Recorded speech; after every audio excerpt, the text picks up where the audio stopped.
Hello everyone, আসসালামু আলাইকুম। নতুন একটা ব্লগ নিয়ে আপনাদের মাঝে হাজির হলাম। তো আজকে আমি রান্না করব কম বেশি অনেকেরই অতি পছন্দের, অতি প্রিয় আমাদের জাতীয় ফল কাঁঠালের তরকারি। তো এখানে আপনারা তো সবাই জানেন যে কাঁঠাল কুটতে গেলে কিন্তু আঠা আর আঠায় জরাজীর্ণ।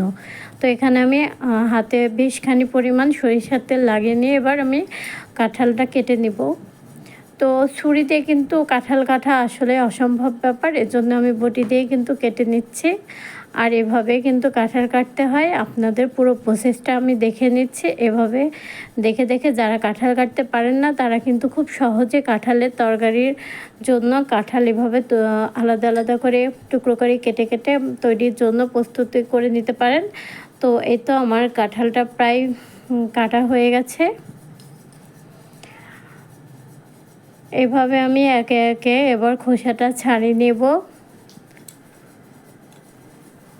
আর মাঝখান থেকে আমি যে মূলত কাঁঠালের যে কাঁঠালটা সেটা নিয়ে নিব। আর মাঝখানের যে বিচিটা থাকবে ওটার উপরে একটা পাতলা একটা খোসা মতো থাকে, সেটা কিছুক্ষণ রেখে দিতে হয়, কারণ ওটা অনেক পিছলা থাকে। আর এই অবস্থায় যদি কাটতে যায় তাহলে কিন্তু হাত কেটে যেতে পারে। সেজন্য আমি কিছুক্ষণ রেখে দিয়ে দেখুন আমি এভাবে পরিষ্কার করে নিচ্ছি। আপনারাও এভাবে করে নেবেন। তারপরে বটির সাহায্যে একটু হলো সামান্য পরিমাণ 2 হাত দিয়ে আলতো করে কেটে নেবেন, দেখবেন খুব সহজে কাটা হয়ে যাবে। আর উপরের খাপটাও মানে খোলসটাও উঠিয়ে ফেলতে পারবেন। এই তো আমার হয়ে গেছে কাঁঠালটা, আমি এক সাইডে রেখে দিলাম। এবার আমি অনেকটা পরিমাণ সরিষার তেল নিয়ে নিয়েছি, আর এর উপরে কাঁচা মরিচ আর পেঁয়াজ কুচি করে নিয়েছি, সেটা আমি এবার খুন্তি দিয়ে বেশ নাড়াচাড়া করে নিব। বাদামি রং চলে আসলেই আর এর মাঝে আমি মশলা দিয়ে নিব।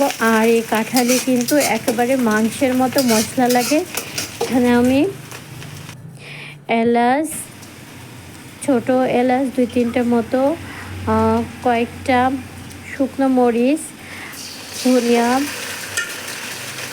সব কিছু লাগবে আর কি, জিরা বাটা, আদা বাটা, রসুন বাটা, পেঁয়াজ বাটা আমি এখানে দিয়ে নিয়েছি। এই তো আমি ধনিয়া গুঁড়ো দিয়ে দিলাম, হলুদ গুঁড়ো দিয়ে দিলাম, লবণ দিয়ে দিলাম। সব কিছু দিয়ে এবার খুব ভালো মতো আমি কষিয়ে নিব।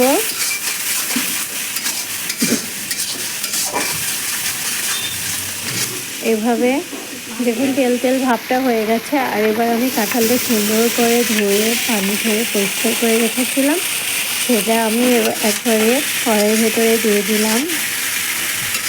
আমি কাঁঠালটা খুব বেশি ছোটো করে এখানে কাটি নাই, বড় বড় করে রেখেছি, কারণ আমার কাছে মনে হয়েছে একদম গাছের টাটকা কাঁঠালটা এভাবে রান্না করলে বেশ ভালো লাগে, জন্য বড় বড় পিস করে রেখেছি। আমি বেশ কাঁঠালটা কষিয়ে কষিয়ে রান্না করব, অল্প অল্প করে পানি দিয়ে। আপনারা এভাবে রান্না করবেন, দেখবেন অনেকটা ভালো লাগবে, মাংসের সাথেও হার মানাবে। তো কাঁঠালের সিজনে আমার কিন্তু অনেক দিন কাঁঠাল খাওয়া হয় আর অনেকভাবেই কাঁঠাল খাওয়া হয়।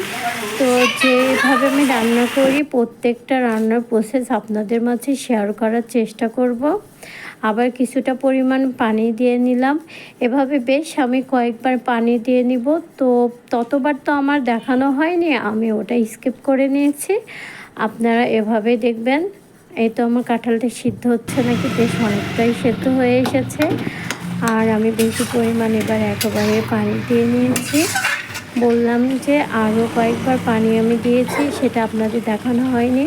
এই তো আমার কাঁঠাল হয়ে গেছে। এখানে এলাচ, দারচিনি গুঁড়ো, জিরের ভাজনার গুঁড়ো সব কিছু দিয়ে নিলাম। এবার আমি নামিয়ে নিব। এত সুন্দর ঘ্রাণ বের হয়েছে মানে। আর আপনারা কিন্তু গোটা এলাচ, গোলমরিচ এগুলোও কিন্তু দিবেন, আমিও দিয়েছি। ভালো থাকবেন, সুস্থ থাকবেন, আল্লাহ হাফেজ।